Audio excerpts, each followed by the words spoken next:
Hey guys, welcome back to the channel. I asked and you guys answered. I'm going to do my man cave tackle room showing, so let's go ahead and get into it.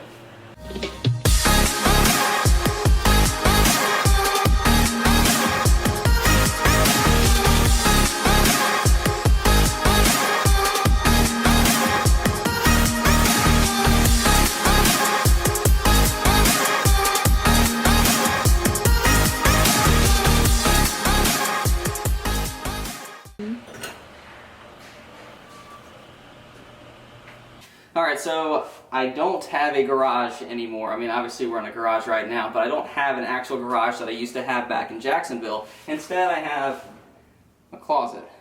Well, it's fine. I will be getting a new garage once I get a new boat, but more on that later. So let's go ahead and get on to the actual tackle room itself. So over here, this is where I keep majority of my tackle. I always keep my day box right here in front because this is what I'm going to put stuff into for when I go out for that day. So say that I need some, jerk baits, some, popping baits, stuff like that. I'll individually put them in here for what I think I'm going to be taking out for that day. Another thing that I do with my tackle boxes, I put these labels on them. That way I know exactly what's going on in that tackle box. So obviously I have them all stacked up, but I don't know what's in individual boxes. So I put these labels on here so I know this is my terminal box. Well, I know these are, but this is my jerkbait box, my Cinco box, and all that kind of stuff. And it just keeps me more organized, and that way I'm reaching for the correct box. So this is where my tackle is. Over here, I have my rods. So I have my rods organized in a certain way. So I have the ones I'm going to mostly grab up in the front, which is mostly my bait casters. Unless I'm fishing a tournament with the club, then I'll try to go for the back to get my my spinning setup is out here. We drop shot. So up here, this is where I actually keep my braid, my fluoro, and my mono. This is how I separate them specifically. That way, actually, let me show you this one real quick. So like with the fluoro, I have them organized from the smallest to the largest. So this is, I think, 8, and I've got it going all the way up to 25. And this is all just fluoro. And of course, I got the same thing for braid and mono. Alright, so back in this box right here, this is where some of my soft plastics are. That's not all of them, but I do have them also separated. So I've got like my Gary Yamamoto Zaccos. I've got my, I'll pick those up later, soft plastic frogs. I've got my pit bosses separated, 4-inch, 3-inch, that kind of thing. But this isn't all the soft plastics. We'll go in the laundry room and I'll show you more of those in just a second.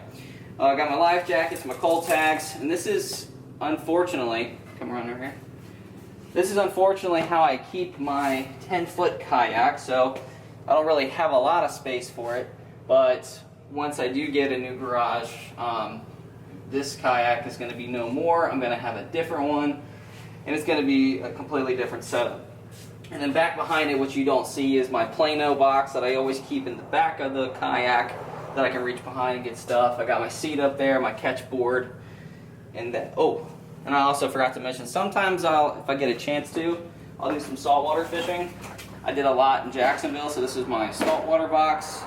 I actually need to go through this and possibly get more tackle stuff, right, honey? Mm-hmm. I always need more tackle stuff. But that is pretty much it for how I organize my tackle, how I have my kayak, and where my rods and stuff are. So let's go into the laundry room and I'll show you guys my soft plastics. By the way, hold on one second. Before I go inside, let me go ahead and show you guys some of the boxes and how I have them organized. So one of them, which is my bladed jig box. So let's go ahead and open that up. And let me know if you want me to do some kind of video of a comparison between the Plano Edge and the Bass Mafia boxes. Just an idea. So let's go ahead and take a look at the bladed jig box. I do really like this handle and the fact that you can write on the side. But this is how I organize it. I obviously don't really have a lot, but I try to keep this organized as much as possible. I do got some of my swim jigs here, but I keep the darks and the green pumpkins. Those are mostly the ones I'm going to be using. Some whites, I don't really have a lot, but these guys, I really wanted to give this a try. But I have yet to find a red trailer for these. So let me know if you guys have one. I've been trying to get on Tackle Warehouse. They're all sold out. So that's been kind of a pain in the butt. But that is my bladed jig box.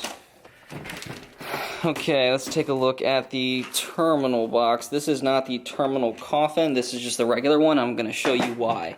And I'm actually going to show you from this point of view first. You might be like, oh God, look at this mess that he's got. Just a bunch of random crap. Well, if you look at it this way, it's all organized. Everything is labeled exactly what I have and what I need. That way, if I'm like, okay, I need to get a 4-aught wide gap hook, then I'll reach in the 4 wide gap hook, bam, good to go. I need a 3/16 green, 3/16 black, 3/8 green, that kind of stuff. So all my weights are mostly going to be towards the bottom. And then I've got a few miscellaneous things like my swim bait, stuff like that I don't really have labeled, but that's fine. Actually, I got to stock up more on these. These are the little bobber stopper things. But yeah, so this is how I organize my terminal tackle. And like I said before, you know, I'm not going to take this entire box with. I will probably take it with me to a tournament, but I won't be keeping it with me in my to-go bag. This will probably be in my truck or something like that. And then I can easily stock up again if I'm running low. So like I mentioned before, you know, my day box, it's somewhat empty. There's some stuff still in it from my last time that I went out, but I'll just load this thing up with what I think I'm going to need for that day. So hopefully this right here gives you guys a good idea of how I organize my terminal tackle. Maybe you guys do something similar. Leave a comment down below. You know, let me know how you guys organize your terminal tackle. Okay, so the stuff in the far back, I don't know if you guys can see this or not. I don't have my camera person with me for the second, trying to tend to the baby. But the stuff that I have in the far back are things that I'm less likely to reach for, like I mentioned. I haven't really used poppers in a while, but like back here, what is this box? So this is some big stuff. Not the biggest stuff that I've gotten boxes, but look at this guy right here. This is a Ski Reese. I think this thing goes to like 25 feet. I haven't used it. Actually, I lied. I did use it one time, but haven't really used it since because I didn't really catch anything on it. It's just a giant freaking bait. And then I've got my other glide bait already tied on right here. This is the biggest rod that I have in here. I think it's a 710 Heavy Plus or something like that. And so this has to be the furthest out because it's just so long of a rod. Actually, I need to start moving this box up in the front because this is my frog box. Let's go ahead and dig through this a little bit. So yeah, I got these little flambeau things from previous boxes, and I just keep them in here just so none of my hooks get rusted. But I try to keep this somewhat organized with like my darker colors at the top, my lighter colors down here, and then just my oddballs also down here, like I think this is a lunker hunt. And then the live target, sunfish. I cannot wait to try this guy. This is a Reaction Innovation Swamp Donkey. I'm really excited to give this guy a try. This guy right here is probably the #1 frog I've caught the biggest fish on, and I will show you guys that video right now.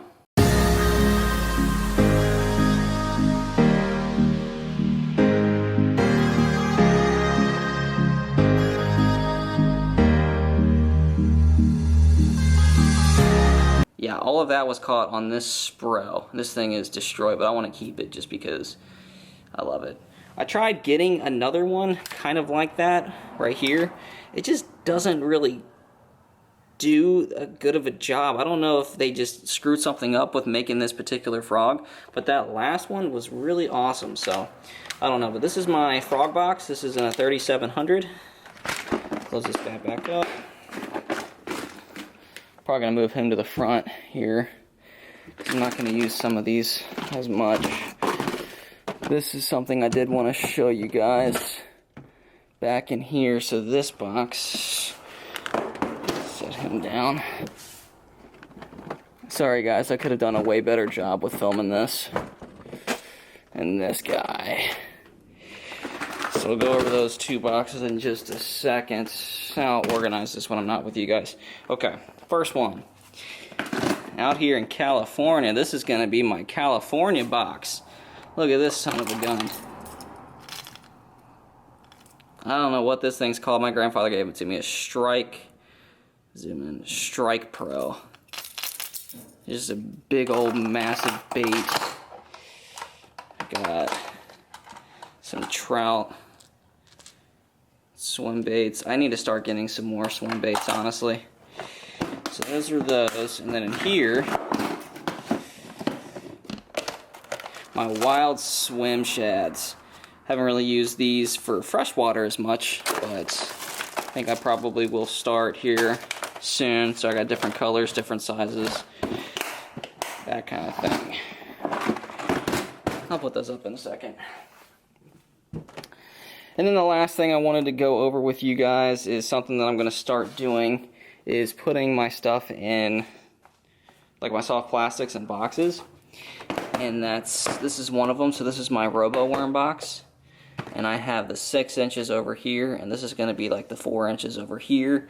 And I'm going to try and just match them up individually, which obviously these guys are completely different colors, but yeah, so this is going to be my Robo Worm box. I've got a Cinco one. I've got, yeah, I think that's actually the only 2 that I've got right now, but I think I'll get more. Oh, yeah, I found them. My speed worms, they were in the back. Show you how I organize this. This is probably my favorite worm box. Bam. Keeping that very, very simple. So, yeah. Keeping plastics in boxes. This will come with me on tournaments. Will. These guys right here are cool. So silver buddies and some shaky heads. I don't know if you guys know what a silver buddy is. We use those a lot in Kentucky. Check this guy out. Grandpa and I made these together. They just got different sizes, different hooks, different colors, that kind of thing. Pull this guy out. Leave a comment down below if you guys use silver buddies still. Pretty cool. Alright, so that'll pretty much do it for out here. Alright guys, so now we are inside of my soft plastic room. This is where I keep the extras. So out there when I showed you guys the boxes, I have some individually boxed baits. And so in here is where I have all my extras. So I'll just take the box with me, and if I need to get more, then I know what I need to get. But up here, this is where I keep them all. I try to keep it somewhat organized. It's obviously really not, but most of my Robo Worms over here, my flipping baits and stuff like that, my swim baits, and then just my stick worms and any kind of worms I keep over here. Some more line that I have yet to put up, but yeah guys, that is pretty much how I organize my tackle. I know it may seem like I kind of sped through this. I don't really have a lot. I'm not a pro. And I'm also speeding up because my wife is behind the camera with the baby in front of her, and I don't want her to scream while we're filming this. Like she's doing right now. It's okay, Bear. But thank you guys so much for tuning in. I hope you guys enjoyed this video. Maybe got something out of it. I doubt it, but if you did, awesome. Leave a comment down below if you guys have any. Give this video a like, and if you're not subscribed, definitely hit that subscribe button. And I'll see you guys in the next video. See ya.